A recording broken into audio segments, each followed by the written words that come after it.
Bismillah, wassalatu wassalamu ala rasulillah. Rabbi shrah li sadri wa yassir li amri wa hlul uqdatan min lisani yafqahu qawli. Rabbi yassir wa la tu'assir wa tammim bil khair. Let's begin our first class today, inshallah. And in order to have a very solid foundation, we are going to start from the complete beginning, from Arabic alphabet, huruf al-hija.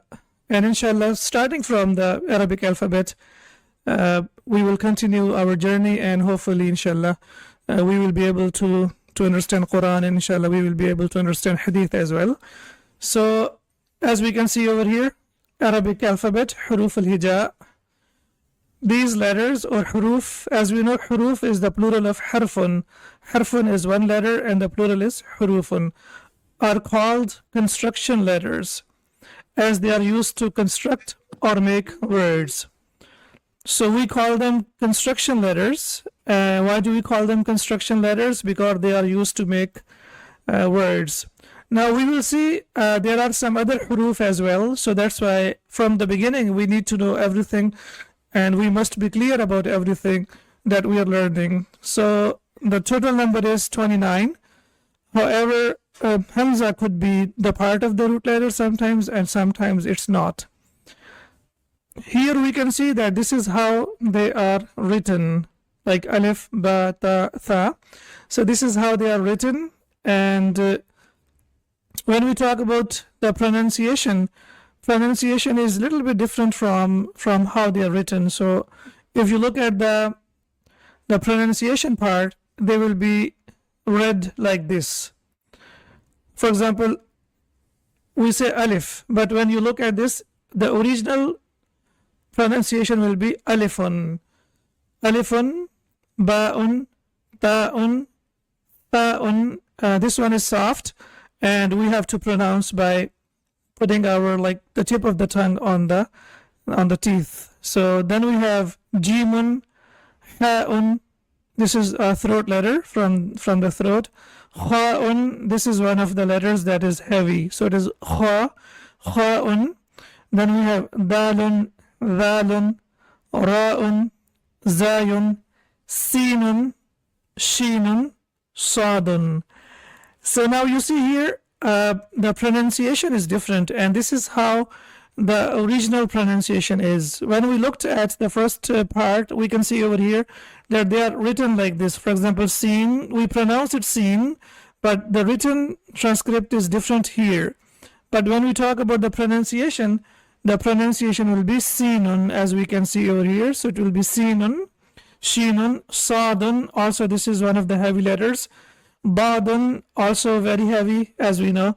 Ta'un, one of the heavy letters, and dha'un is also one of the heavy letters. Now you might be thinking, what is meant by that? So you might like go to the channel, and from there, Easy Quran Academy, and you can watch like small videos of the tajweed, like for 5 minutes, and inshallah you will be able to see how to pronounce them properly.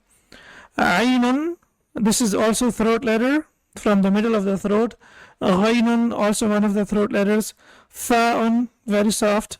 Qafun is also one of the heavy letters. Then we have kafun. So this is, look at the difference here. This is qa and this is ka. Qafun and kafun. Lamun, mimun, nunun, ha'un, wawun, and ya'un. The last one that we have over here, hamzatun, as we can see over here, even the written is slightly different from the others. From the others, we can see that in the end we have hamza, all of them except for alifun, and most of them, and here it has the rounded ta or ta or marbuta. So these are the letters. This is how they are written in Arabic. Now we move on to see what basically hamza is, because we need to see how hamza works and what it is. So we can see over here, sometimes it's part of the word and it is used by itself. Ja'a. Now here it is hamza, it's the part of the word. Sha'a. Again hamza, it's part of the word. But we should know that hamza is very delicate, and sometimes it's naughty as well. Why do we say naughty? Because it keeps on changing from one word to the other word. Why it is delicate? Sometimes it takes a seat to sit on it. So that's why we said it's delicate, because it needs a seat to sit on it. It sits on alif, waw, and ya. So it has got 3 seats to sit on. One of them is alif.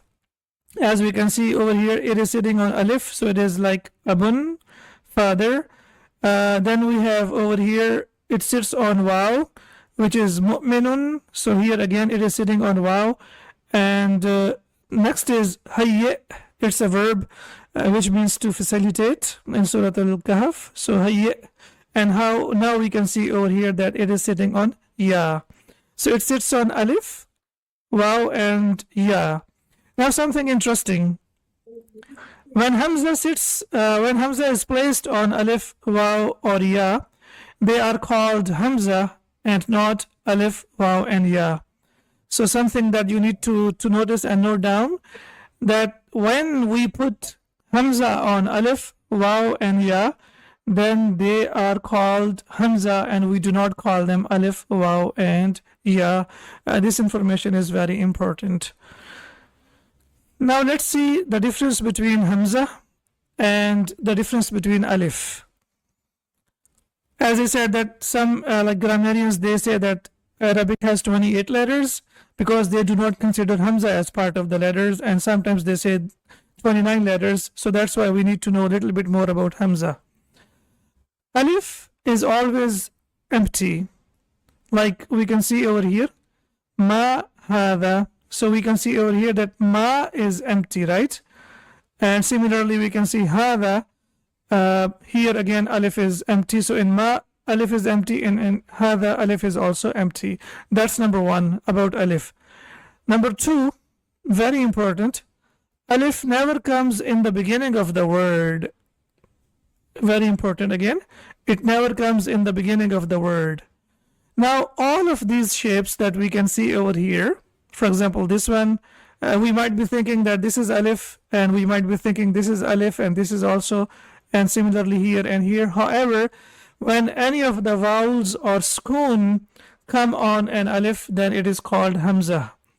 So now all of these, as we can see over here, are called Hamza. We don't call them alif anymore. What do we call them? We call them Hamza.